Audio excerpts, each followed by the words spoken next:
Hey guys, we're going to talk about Tropical Storm Arthur today. It has officially been named Tropical Storm Arthur as of the NHC's advisory at 11 p.m. last night. Alright, so we're looking at the GFS Model 6Z. The 12Z is probably going to start coming in very shortly, but we have the 6Z right now, which is fine. And you can see currently Arthur is located just off the northern coast of Florida, pretty much a few hundred miles off the coast of Jacksonville.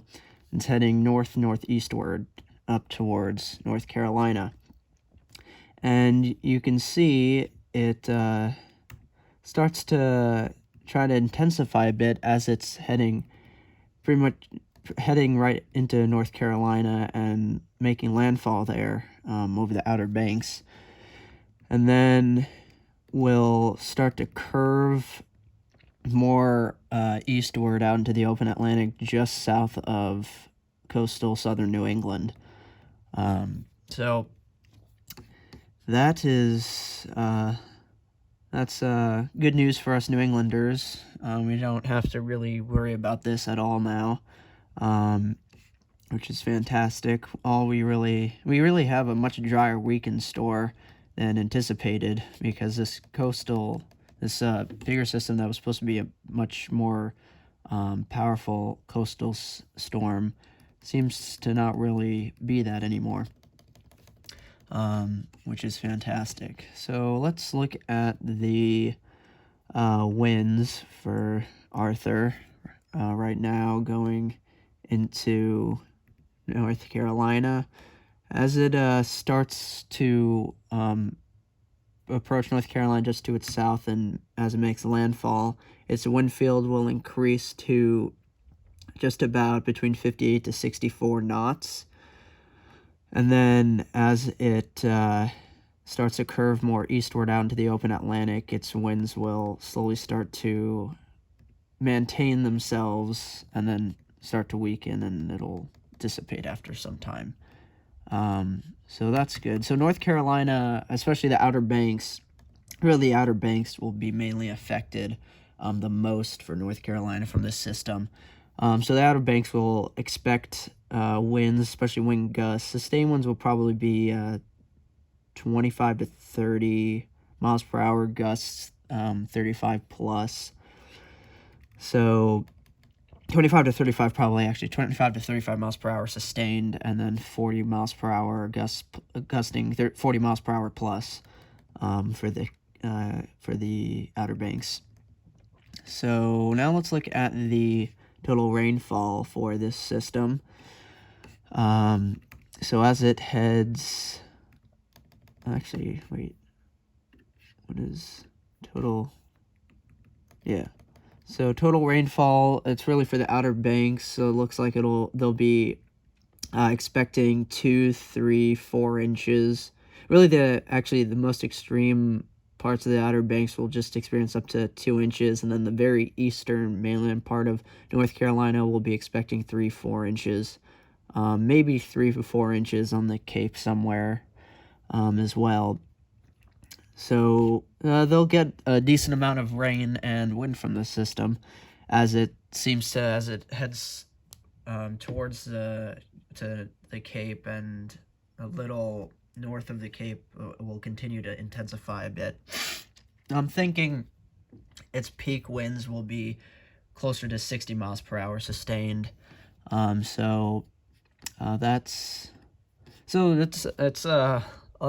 probably going to be a lot stronger than we originally anticipated, but now we pretty much think it's going to be a moderately strong tropical storm, which is good. CMC, the Canadian model. Let's look back and let's see. It's just about here. So just like the GFS is showing, moving northeastward. Actually, the CMC is showing it just barely, the center of the system will just barely be to the east of the Outer Banks, bringing with it some rain and gusty winds to the Outer Banks as well, and then curving east out to sea a little sooner than what the GFS is showing. So let's look at the winds. for this system. And as it gets close to the Cape and the extreme eastern mainland part of North Carolina, the winds will be actually a lot less, apparently, according to this model, than the GFS is showing, only up to like 34 knots. So, but then as it curves out to sea, and its wind field will intensify a bit more before it weakens and dissipates.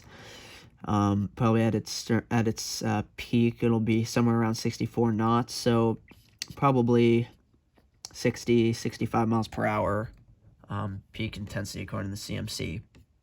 Let's look at the total accumulated precip according to the CMC, and you can see the Cape up to 2-3 inches for the Cape, up to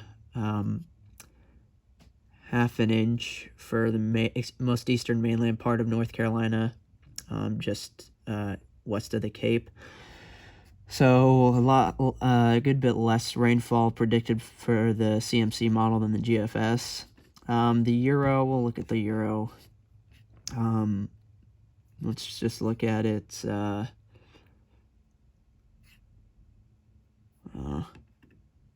nothing. We'll look at the Euro in a second. Let's look at the NavGem. MSLP and Precip, bring it back. All right. The NavGem shows it pretty much like kind of more in the middle of what the GFS and CMC are showing, but seems to be leaning a little more towards the CMC side, where the center of the low will just be offshore of the Cape and then curving out to sea, just like the CMC is showing, instead of heading a little farther north and then curving out to sea.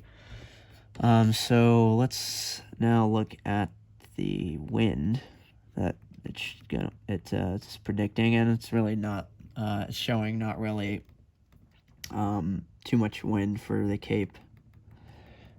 So yeah, let's do the NAM 12 cam. I'm not going to show the 3 cam because that's just freaking crazy. You can see NAM 12 cam shows it making landfall in North Carolina, the Cape of North Carolina, like the GFS is showing, and then it'll...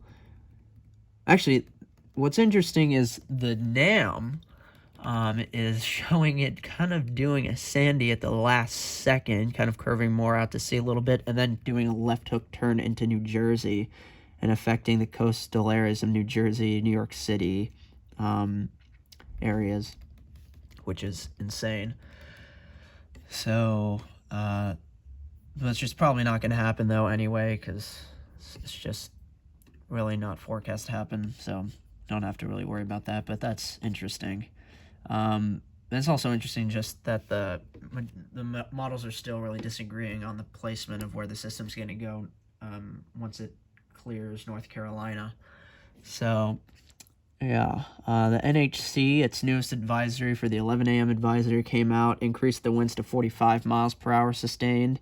The pressure, they kept it the same at 1,002 millibars. It's moving north-northeast at 9 miles per hour. It's the same. Its forward speed has stayed the same between the 8 a.m. advisory and the 11 a.m. advisory. But it seems that its forward motion, though, has slowed down overnight, going through now. And then I'll show you the Weather Channel's article for this system. So here are the current wind conditions as of 11:15 a.m., so a little while ago, but pretty much current. Wind conditions, 10 miles per hour sustained in Savannah, 16 miles per hour gusting to 22 in Charleston, 21 miles per hour gusting to 29 in Wilmington, North Carolina, and 10 miles per hour gusting to 20 miles per hour in Hatteras, North Carolina.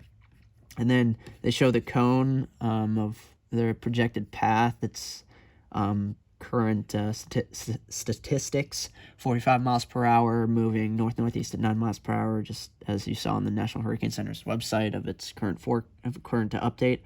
And it's showing as it passes by or makes landfall to the Cape of North Carolina, it looks to have sustained winds of around 50 miles, or actually around 60 miles per hour. Sorry, misread that for a second.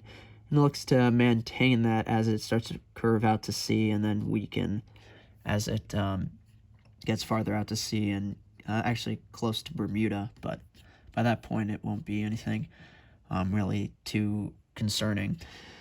Tropical storm warning in effect for the Cape of North Carolina and the extreme eastern mainland part of North Carolina, including Morehead City, River Road, Kill Devil Hills, and Hatteras.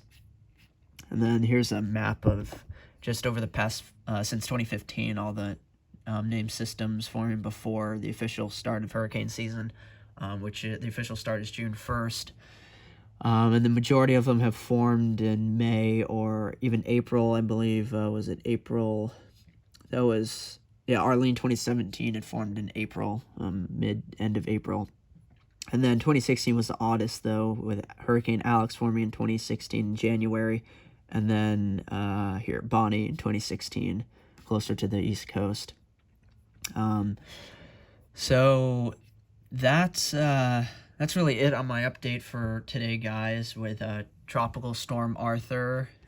Looks to bring some decent impacts to North Carolina, and then at the most for the areas north of North Carolina, for like the coastal areas of the Delmarva, New Jersey, and then southern New England.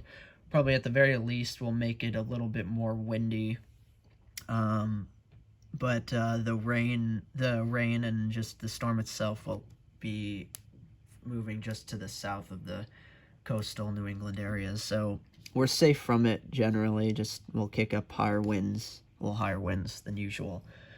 So thank you guys so much for watching. That's the end of this video. I'll see you guys in the next video. Please like, comment, subscribe below, and I'll see you guys in the next video. Bye.